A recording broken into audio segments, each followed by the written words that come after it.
In celebration of Earth Day 2019, we had students from Amesville Elementary grade levels, kindergarten through 4th grade, come out in masses throughout the day to plant river birch seedlings and silky dogwood seedlings to increase the riparian buffer along Federal Creek, which has a long history of flooding. A riparian zone is any given width on either side of a waterway, so a creek, a stream, a river, and what this does, it's a vegetated area, and it acts as a filtration system, slows down water as it's intercepted from rainfall or through runoff, helps keep the sediments in place through their root systems, and cools off the water so to improve aquatic habitat.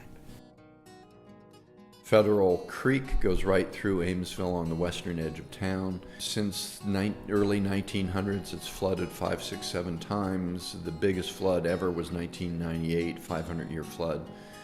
Took out about 50% of the businesses and about 15% of the residences. So we have a history with flooding.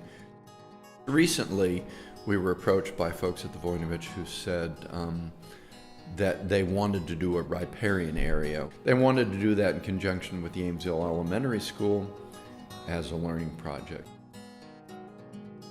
So my name is Rebecca Gresh. I'm a first-year student at the Voinovich School, studying to get my master's in environmental studies. Pretty much me and Nicole just got together and discussed what we wanted to do with the students, how we were going to organize it. So we decided it was going to be beneficial to have both games where the students could learn and also planting opportunities for the students.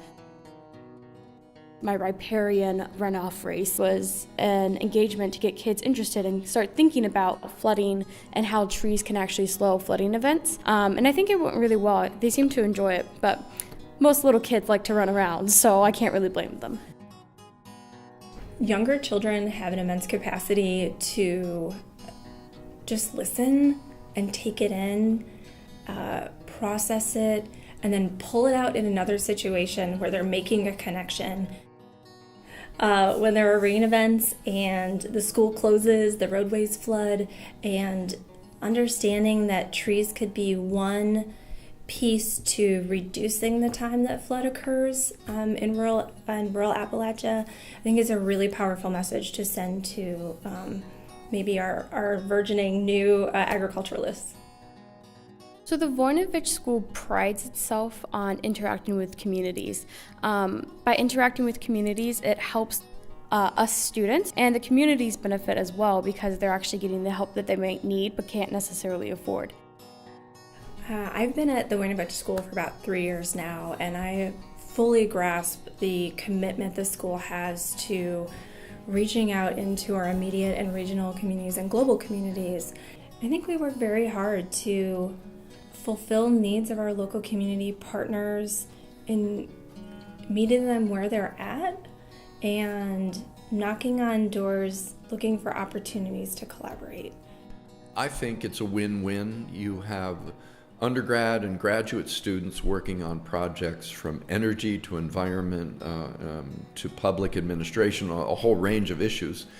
And so I think for them to come out on the front lines in a real community and see how those things work, I think that's invaluable educationally. Certainly it's a great experience for Amesville to have people that are willing to help with projects like planting trees.